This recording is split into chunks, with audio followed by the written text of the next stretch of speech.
Pero ahora quisiera abrir el debate, si hay comentarios o preguntas a los ponentes o quizás alguna opinión divergente.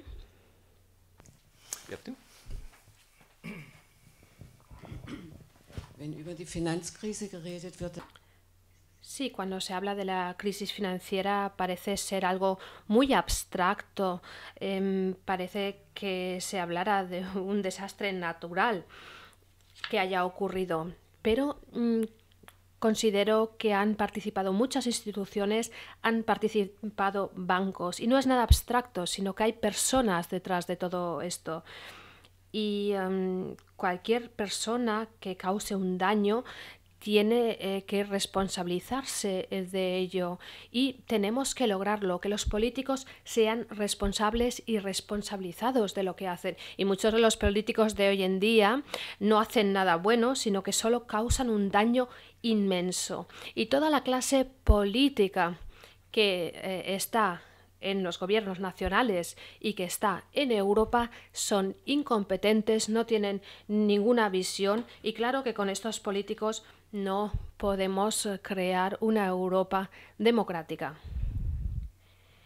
Y creo que deberíamos incidir en estas personas, hablar de estas personas, porque Europa se compone de personas y muchas personas realmente reflexionan y no dicen los griegos son de esta manera o los españoles de aquella, sino que viven cada día qué se hace a nivel político y las repercusiones que tiene. Sí, creo que vamos a recoger diferentes comentarios. ¿Hay más comentarios o preguntas? A Juan Díaz Medrano, usted habló sobre el hecho de que no hubo un aumento significativo de una europeización de la clase media en cuanto a matrimonios. A mí me gustaría saber qué pasa ahora con esa famosa generación Erasmus. Hay cifras más recientes, porque tenemos ahora la situación que los élites ya tienen una edad en que todavía no podían viajar o no era tan frecuente, pero la gente que ahora tiene entre 20 y 40 ya ha vivido otras oportunidades también a nivel más amplio. Y la segunda pregunta relacionada también con eso, ahora con la crisis también hay mucha gente que se va de España, por ejemplo, a Alemania. ¿Cómo ve el pronóstico de esa nueva movilidad forzosa al mediano plazo?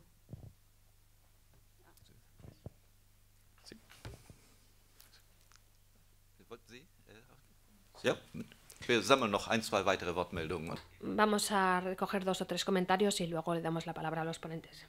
La intervención de Mauricio Bach antes decía que él veía 2 posibles salidas o soluciones: seguir como estamos, solidarizar o institucionalizar, perdón, la solidaridad. Mi pregunta es si no se le ha ocurrido otra, por ejemplo, salirse del euro, que España y otros países se salgan del euro. Simplemente, como ya los hay países como Gran Bretaña, Noruega, Suiza, y creo que nadie duda que están en Europa y contribuyen y hacen su vida, ¿no? Entonces, si nos tienen amarrados a algunos países a través de estar en el euro, impidiendo devaluaciones y el no hacer una quita de la deuda, etcétera, como ya han hecho otros países que han pasado en crisis, como Argentina y otros en su momento y que se han recuperado, bueno, si no podría ser una salida. Simplemente irnos del euro, al menos por unos años. No lo sé si volver en otro momento, ¿no? Sí, gracias. Ich sehe noch eine weitere Wortmeldung. ¿Veo otro comentario? Bueno, el profesor Bach, preguntarle, cuando habla de institucionalizar a nivel europeo, ¿en qué modelo está pensando? ¿En el modelo americano o en el modelo suizo o en cuál? Y al profesor Díaz le preguntaría después, estoy de acuerdo con él de que aún tenemos la Europa del general de Gaulle, que es la Europa de los estados. ¿Por qué no ha tenido éxito como parecía que podía tenerlo la Europa de las regiones? Tomando centros, digamos, comunes de decisión, de toma de decisiones, que pudiera ser más cercana a los ciudadanos y poderse quitar de encima las aristocracias políticas que hay en cada Estado. Gracias. Noch einen weiteren Kommentar hinzu. ¿Más comentarios? Ja, vielen Dank. Auch einige ganz kurz. Sí, un pequeño comentario acerca de lo que dijo el señor Bach.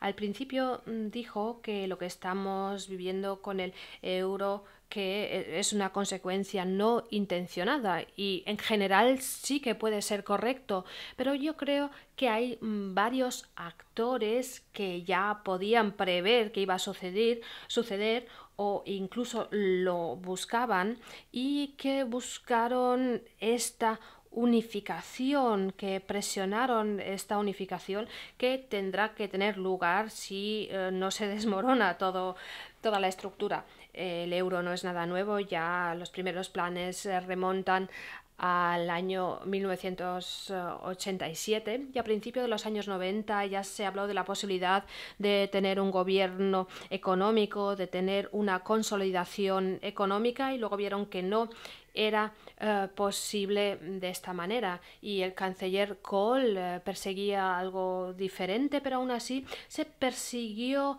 este objetivo, se siguió por esta senda esperando que como en los años 50 y 60 se crearan unas obligaciones, pero bueno, quizás lo veamos, quizás en 10 años, si todo va bien, podemos decir sí, tenían razón en aquel entonces y es posible. Esto por una parte. Y señor Bach, cuando habla de instituciones y de que las instituciones tienen que crear un equilibrio, una compensación, ¿no sería bueno preguntarse si las instituciones, Parlamento Europeo, Comisión Europea, los Estados nacionales, cuando intentan acordar un presupuesto hasta el año 2020 para 6 años, no cree que es una forma de equilibrar los intereses de unos y otros países, intereses agrícolas, otros intereses? Hay miles de intereses que hay que combinar, que hay que tener en cuenta. Luego hay que ver si la solución es viable o no. Quizás podían encontrar mejores soluciones, pero lo que quiero decir es que es complicado. Sí que podrían hacerlo mejor, pero la institución en sí está ahí y funciona. Y otra cosa que se me ocurre, porque también tenemos el debate nacional aquí en España acerca de una posible fijación asimétrica por parte de las autonomías. Hay unos que dicen que sí. Incluso parte del gobierno central lo apoya y otros dicen no, si se endeudan más no podemos encima beneficiarlos. Bueno, esto a nivel español, pero si lo aplicamos a nivel europeo también podemos encontrar situaciones y argumentos similares. Por ejemplo, en Italia, seguramente que conoce Italia mejor que yo, ahí también hay muchas tensiones entre norte y sur, también ha habido tendencias secesionistas y desde hace 150 años intentan convertirse en una Italia, en convertirse todos en italianos. Y la pregunta es si tenemos tiempo también durante 150 años para convertirnos en europeos. Y otra pregunta es ¿hasta dónde llega la solidaridad?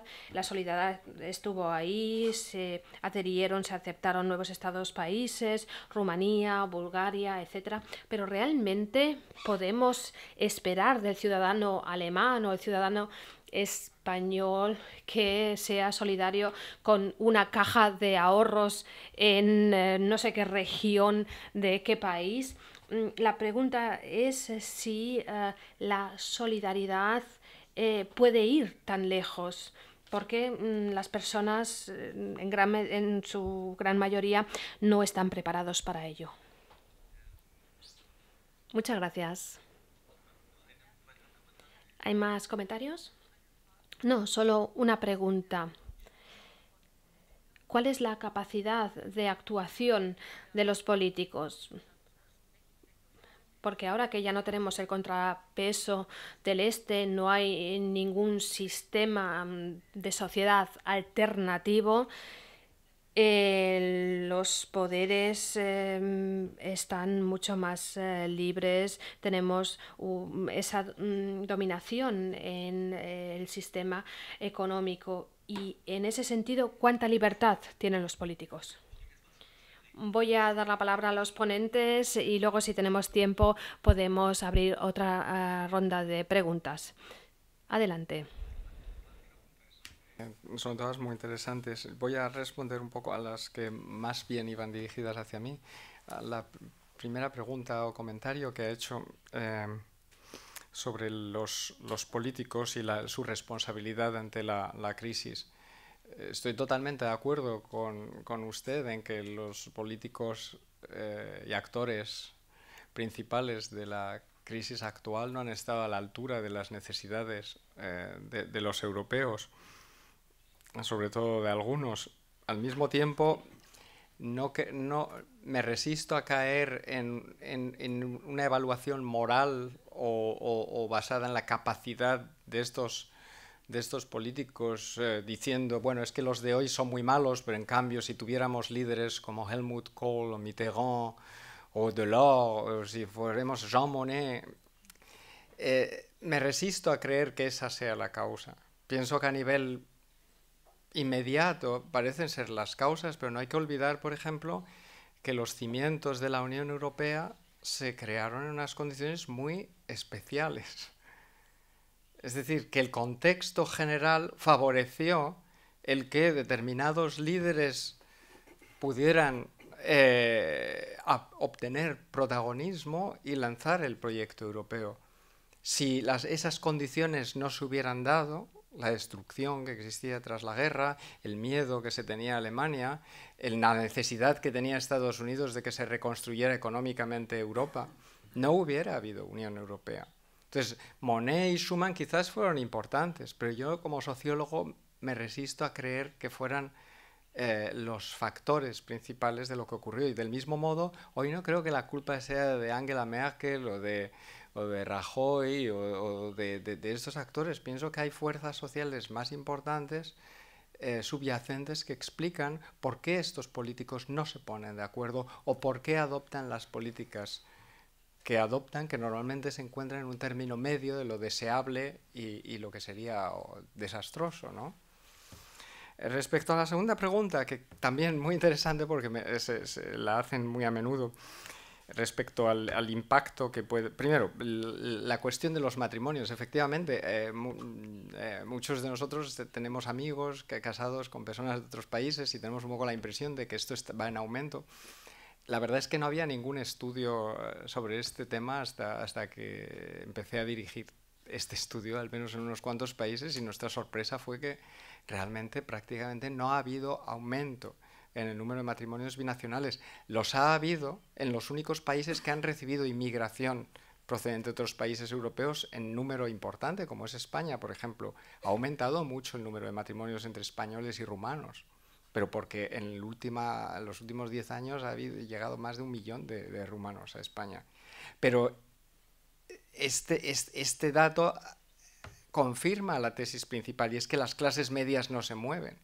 Si nos fijamos en la Europa A15 o anterior a la ampliación, prácticamente no hubo el menor movimiento. ¿Por qué? Porque las clases medias no se mueven. Y para casarse, aunque Internet ayuda, todavía es necesario el contacto. Entonces, ¿Erasmus contribuye a esto? Hay estudios con conclusiones distintas. Erasmus claramente ha afectado a más de 1 millón de personas.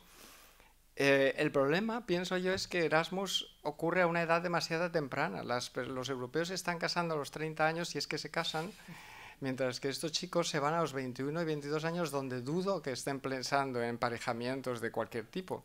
Y luego vuelven a sus países de origen, con lo cual vuelven con muchos recuerdos y quizás hay un pozo de europeísmo que queda, pero de momento los estudios respecto al impacto de Erasmus, tanto sobre la identificación como la creación de lazos permanentes entre europeos, es ambigua.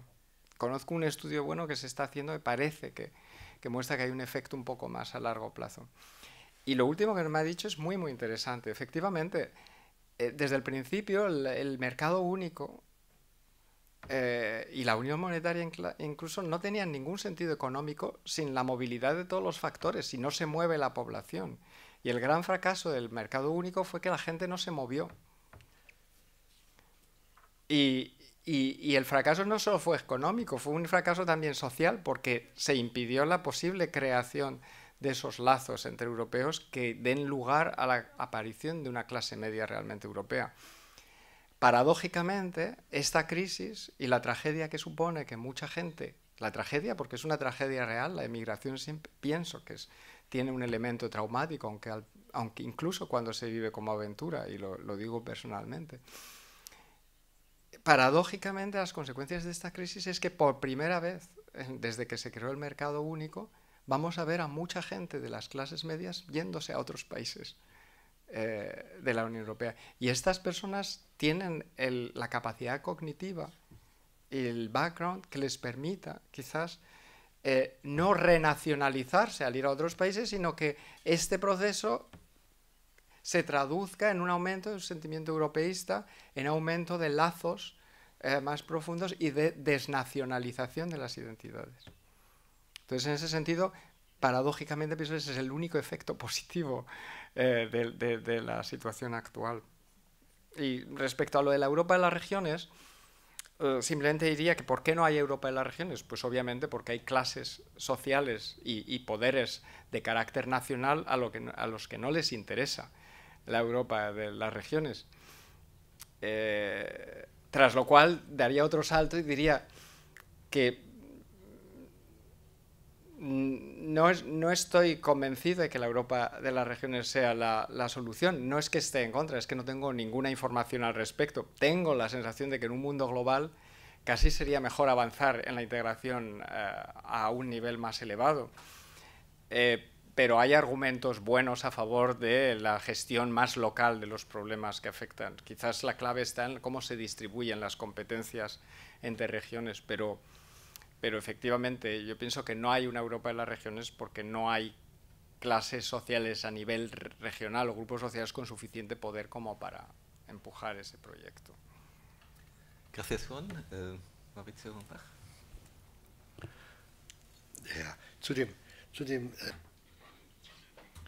En cuanto a ese término medio que ha sugerido, se me ocurre algo que quizás recuerden de nuestros tiempos de estudiantes, desde eso se decía en algunos círculos, ¿no? Y es que en grandes penurias y peligros el término medio es la muerte, que en alemán rima. Gracias de nuevo por las preguntas. Y se me ocurre lo siguiente. Salida del euro, creo que ha sido su pregunta. ¿Existe la opción de la salida? Claro. Y no he hablado de ella adrede porque quiero buscar otra solución. Salir del euro para un país, sea Grecia, sea Portugal o incluso España o aún peor Italia, eso sería el colapso de la Unión Europea. Y entonces ya no hay solución. Y en este sentido estoy de acuerdo con la señora Merkel. Sería una deslegitimización de todo el proyecto. Existe la opción, pero desde luego no la he mencionado y adrede, aunque podría haberlo hecho. Bueno, tenemos esa espiral de devaluaciones, etcétera, etcétera, que se pondría en marcha como un efecto bola de nieve. Habría que pensar en cómo buscar soluciones o encontrar soluciones a esa situación. Y he hecho la propuesta, he hecho la sugerencia.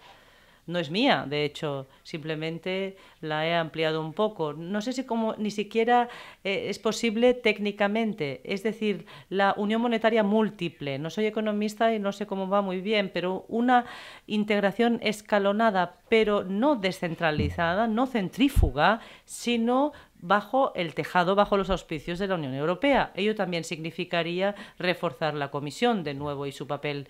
La Comisión se ha visto debilitada por la crisis. El Banco Central está rebasando todas sus fronteras de poder. Hay muchas estructuras más fuertes ahora que la Comisión, pero pienso en la Comisión. ¿Y por qué? Y quiero ahora hacer referencia a su pregunta. No abrir todo el espectro, sino dar un ejemplo. Centrarme en una dimensión histórica muy interesante. La integración europea no hubiera existido sin largo plazo es baja. Y Jean Monnet tuvo la idea genial, no solo de sentar a la misma mesa Francia y Alemania, sino dos cosas. En primer lugar, Alemania, que todavía no tenía la soberanía en esa época, incluir a Alemania sin discriminar a Alemania. Una idea genial. Es decir, ¿cómo se puede incluir en ese momento a Alemania sin discriminarla, pese a que a pocos años antes había sido enemigo en la guerra? La segunda idea, el diseño institucional, la idea de crear una institución sin precedentes en la historia, el órgano supranacional, que ahora se denomina Comisión, es decir, una tercera forma por encima de los Estados miembros, una estructura por encima de los Estados miembros que tiene una función de iniciativa, de control y también está obligada al bien común europeo. Hay que tener en cuenta que esto no lo ha creado Dios o ha surgido como una seta de la sociedad, sino que es la institucionalización de la desconfianza. Es decir, los Estados nacionales desconfiaban unos de otros y crearon un tercero, soberano, entre comillas, que se comprometía a seguir con la cooperación continuada y con la integración. Es una idea genial, una institucionalización genial, un proyecto de institucionalización magnífico que, de hecho, es el secreto del éxito de la integración de Europa hasta el principio de la crisis. Y aún así, no se ha puesto en tela de juicio este concepto, simplemente hay que redefinirlo. Por eso, el modelo de institucionalización no es constitucional. Es decir, yo no aconsejaría volver a apostar por una constitución europea, sea según el modelo suizo o el americano, porque no existirá en un futuro cercano. Hay que trabajar por debajo de ese umbral dentro de las instituciones existentes y por eso mi sugerencia de reforzar la Comisión, porque solo la Comisión puede representar el bien común europeo y las instituciones existentes, que no solo son disfuncionales, sino que en parte también funcionan, seguir desarrollarlas. Y mi modelo más bien se basa en el federalismo alemán y no tanto en el modelo estadounidense.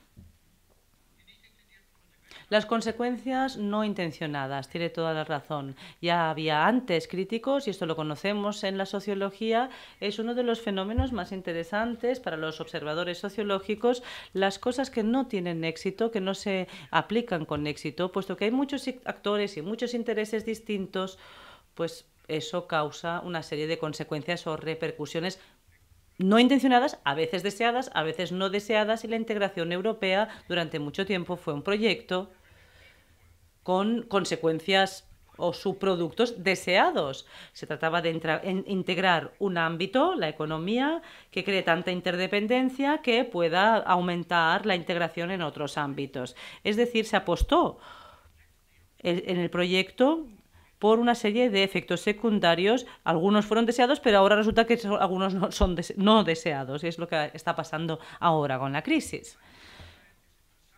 Esta generosidad, ¿no? O esta la libre circulación, perdón. Estábamos hablando de las 4 libertades del mercado único, de la libre circulación de servicios, de personas, etcétera, y la libre circulación de personas. Bueno, empíricamente, según mis conocimientos, en promedio la han ejercido 5 millones al año de personas, y son las personas altamente cualificadas y muy móviles, empresarios, científicos. Por eso la circulación es restringida, porque los mercados laborales también son cultural, lingüísticamente, mercados cerrados en parte. Y se trata de esto, es muy complicado. Por eso no conozco respuestas fáciles o sencillas a las preguntas, pero yo creo que los márgenes de acción para los políticos no son tan pequeños, no son tan estrechos, porque de lo contrario no serían políticos. Evidentemente no pueden decidir por sí solos, y precisamente en la Unión Europea todas las naciones, todos los Estados miembros son minorías y siempre requiere cierta compensación, y los políticos desempeñan un papel importante y decisivo. Por eso esta interpretación neomarxista yo no la comparto. Siempre existe también intereses económicos en el trasfondo, y la European Round Table pues es algo muy corporativista, pero esto solo es media verdad. La otra media verdad también es la clase política, las élites, las instituciones que tienen un efecto, una influencia muy importante, y no se puede decir que las instituciones políticas y las élites políticas no tengan poder. Quizás no tengan poder económico, pero tienen poder. Pueden dictar derecho, pueden imponer sanciones, pueden canalizar. Es decir, en este sentido yo no soy tan pesimista. Por ello creo que solo podemos albergar esperanzas en el aumento de la integración europea tal como existe, y también líderes políticos responsables y competentes para imponer esta integración. No hay que desistir de la esperanza siempre y cuando queramos esta Unión Europea. Cuando ya no la queramos, pues nada. Y eso no es deseable, porque en definitiva, y estoy de acuerdo con usted, en definitiva el proyecto europeo es deseable, precisamente también por las experiencias históricas que hemos acumulado en Europa y que todos conocemos. Avanza el tiempo, pero no hay, creo que una palabra pedida para una segunda ronda. Hola. Pues estando de acuerdo con que los actores principales son las instituciones, que son los que realmente ejecutan las políticas, sin embargo, la población no solo les presenta límites y control, sino también demanda acciones, ¿no? Y el hecho de que no exista una clase europea, ni una clase social media, ni una élite europea, evidentemente impide que haya una demanda paneuropea de unas políticas comunes. Pero, aunque, claro, es difícil, parece que no hay voluntad desde las instituciones para promover esa homogeneidad de las clases sociales, ¿sería posible, si realmente hubiera voluntad política, sería posible que las instituciones promovieran una cierta uniformidad o una cierta homogeneidad de una clase social paneuropea? Y por otra parte, se ha hablado mucho de que las clases sociales ya no existen, y efectivamente no hay un proletariado como había hace 100, 80 años, porque todo el mundo quiere ser clase media. Pero ¿existe una conciencia de clase por parte de la gente para poder...? O sea, sería una pregunta previa, antes de si existe una clase media europea, ¿existe realmente una conciencia de ser clase media o de ser clase corporativa o clase más poderosa o de ser proletariado? Y luego, ¿es posible que... O sea, ¿cuáles serían las herramientas para que una población o una clase paneuropea pudiera efectivamente ejercer una demanda de acción política? Porque parece claro que que el control desde la población hacia los poderes públicos o las instituciones se ejerce de una forma habitual a partir de unos ciertos lobbies muy próximos a los centros de poder, pero no parece que haya unas herramientas fluidas y estables, de manera que el resto de la población ejerza una demanda hacia las acciones políticas, más allá del voto cada 4 años, que no tiene muchas más opciones que las que se presentan. Gracias. ¿Gibt es noch weitere Wortmeldungen? ¿Hay más comentarios, más preguntas? Si no fuera el caso, quisiera hacer 2 comentarios antes de pasarle la palabra a los 2 ponentes para la conclusión de este debate.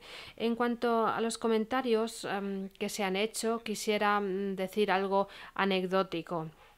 Recuerdo que en el año 2000, bueno, en cualquier caso, cuando ya se había creado el euro, pero aún no teníamos las monedas y los billetes correspondientes, escuché una ponencia de Joschka Fischer en el que dijo que si cuando los daneses vayan de vacaciones hacia el sur, pasen por Alemania, Suiza, Austria y vayan a España, Italia o Grecia, y cuando vean que todos pagan con euro menos ellos, que entonces también querrán tener el euro. Y yo creo que esta expectativa que no se ha cumplido tiene que ver con el hecho que Joschka Fischer es de clase media y simplemente era su punto de vista y no se podía imaginar que alguien no podía querer el euro simplemente debido a su experiencia como persona y como político. En cuanto a la clase política, bueno, estoy de acuerdo con los dos ponentes, pero quisiera añadir un pequeño comentario, una pequeña reflexión.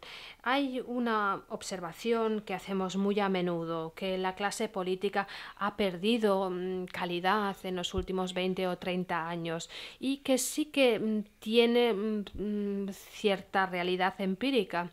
Nombres como Brandt, Delors y otros, parece ser que inspiran más capacidad política que los políticos que tenemos hoy en día. Y esto tiene que ver, aunque estoy de acuerdo con lo que han dicho Mauricio Bach y Juan Díez Medrano, yo creo que tiene que ver con el hecho que en los últimos 20, 30 años la atractividad de la función de político ha disminuido.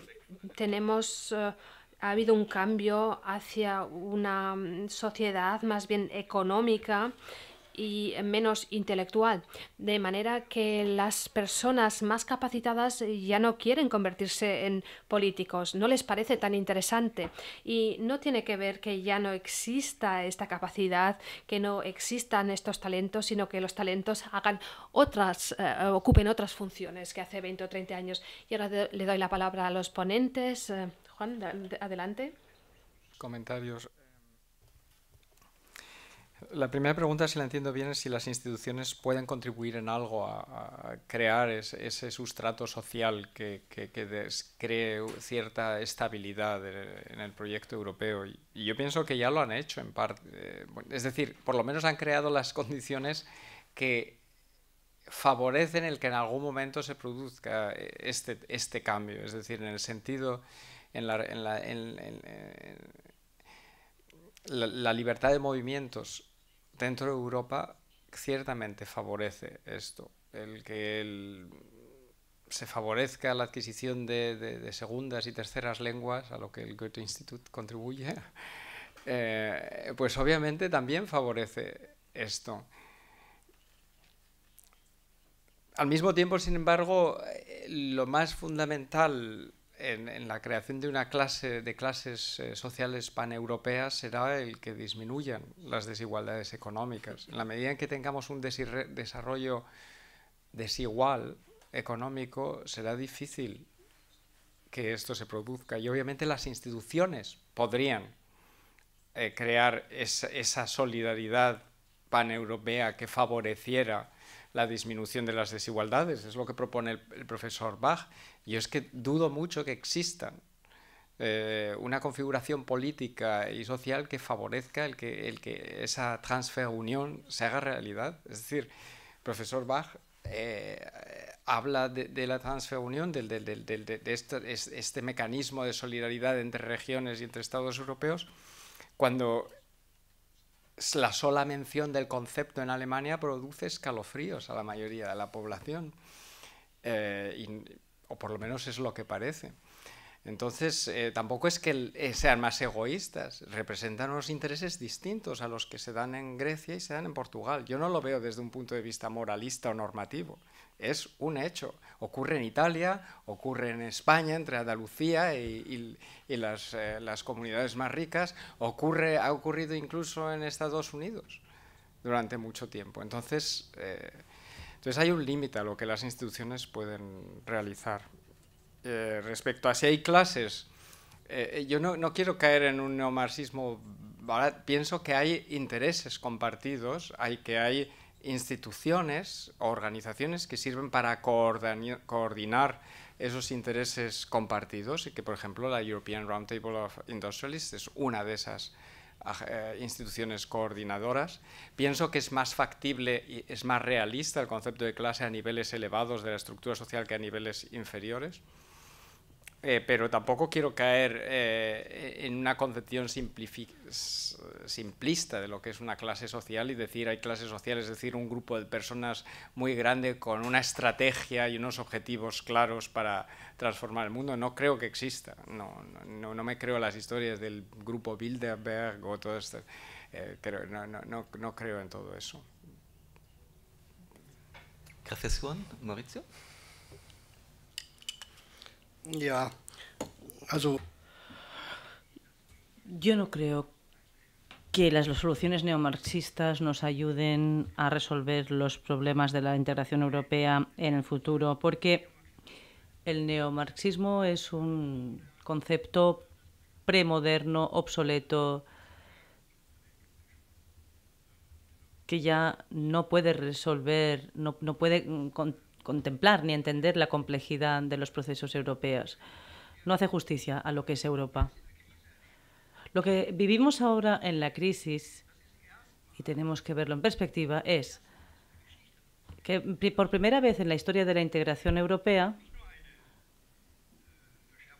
no solo no se acentúa de forma muy visible la desigualdad en las regiones, en las naciones de Europa, sino que también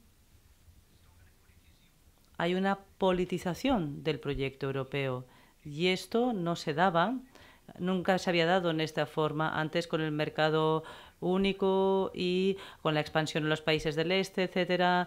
Era un proyecto no basado tampoco en el consenso permisivo, sino que se percibía de una forma bastante poco política, apolítica, y ahora se politiza y también, sobre todo, en conjunción con conflictos sociales, y esto es nuevo. Conflictos sociales que no solo se atribuyen a los contextos nacionales, sino a las estructuras europeas, desde el punto de vista portugués, griego, español incluso también. Es un desarrollo nuevo, una evolución nueva que hay que analizar claramente, porque durante mucho tiempo el proyecto europeo, mercado único, países del este, había sido un proyecto tecnocrático con una serie de deficiencias, pero ahora, a causa de los conflictos sociales, se ha politizado, y por primera vez observo también que, mucho más que antes, en el debate público de Europa, estamos haciendo una comparativa social europea. Por ejemplo, distribución de la riqueza a nivel europeo. Esto hasta ahora no había sucedido. Se comparan los niveles sociales en Europa, los niveles salariales, los niveles de ingresos, de renta. Si debe existir Europa, entonces también debe ser una Europa cognitiva, de percepción de lo europeo, de los contextos europeos. Y esto es nuevo, y si sea negativo o positivo, esto es otra cuestión, pero es nuevo en cualquier caso, y esta politización también causa conflictos de intereses, de interpretación, pero en cualquier caso esta politización quizás, posiblemente, y lo digo con muchísima prudencia, sea el primer paso hacia algo que podría considerarse no solo un espacio de discurso social, sino también un espacio de resolución de conflicto social. Yo creo que podría ser el primer paso y no deberíamos perder esta oportunidad. Ya saben ustedes muy bien que las crisis no solo son espirales de devaluación, sino